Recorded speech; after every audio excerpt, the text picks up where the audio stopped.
Many reports indicate that Apple is getting ready to give its iPad Air and iPad Pro an upgrade in the next few days. Apple just announced its upgrade to the MacBook Air series over a press release. iPad's refresh might also come in the same way. In this video, we have all the details about the upcoming iPad Air and iPad Pro models. Before we get to the details, comment down below which model do you want me to make a full review on when the devices are released. In terms of the design, it might look mostly similar on the surface, but both the 11-inch and 12.9-inch models are becoming much slimmer.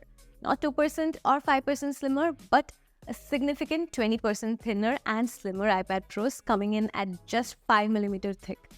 This is gonna be a super slim iPad or any other tablet for that matter. These are the new dimensions of the new iPad Pro models compared to the current model. You can see the difference in thickness here. Next big upgrade is coming to the screens. 12.9-inch model is getting thinner bezels, making the display slightly larger to 13 inches.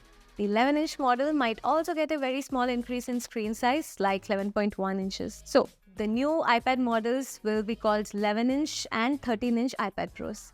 That's not all. Both the 11-inch and 13-inch models are getting an OLED screen this year. Apple is ditching the mini LED screen on the current larger models and going OLED all in all. This has a few big advantages. The screen can get much brighter than the LCD display.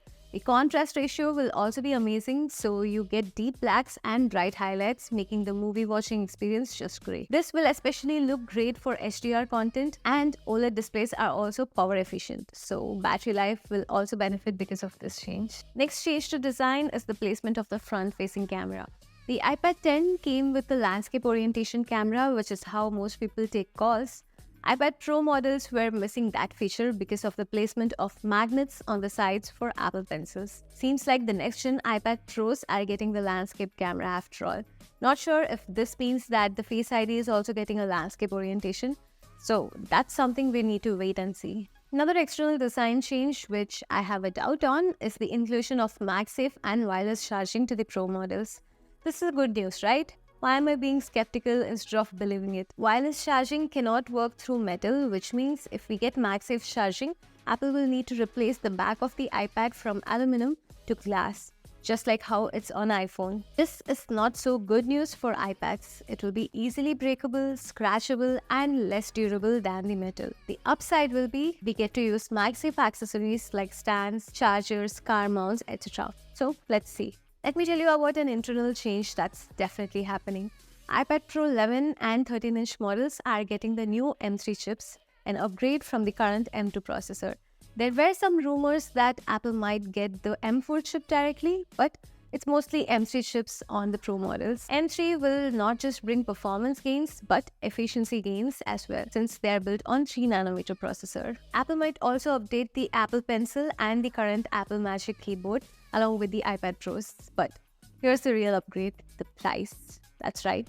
Both the Pro model iPads are gonna get more expensive. It's already pretty expensive, starting at $800 and $1,100. How much more expensive? Seems like they might get $100 to $150 more expensive to start with. This is mainly due to the OLED display, which are costlier to produce. Apple might pass that cost to consumers. I also have an inkling that Apple might swallow this cost to keep the price the same, but all reports so far say that it will get more expensive. We'll get to know in a few days. Okay, let's get to the iPad Air. You see, usually Apple will bring down some features from their previous gen more expensive model to the current gen mid-range model. For example, iPhone 15 will get features from iPhone 14 Pro. Similarly, iPad Air will get last gen's iPad Pro's feature, and one thing they're bringing is the larger display model.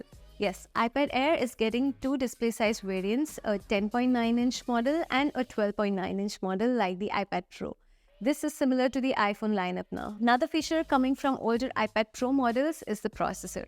iPad Air models will get the M2 chip. They are currently running on M1 chip.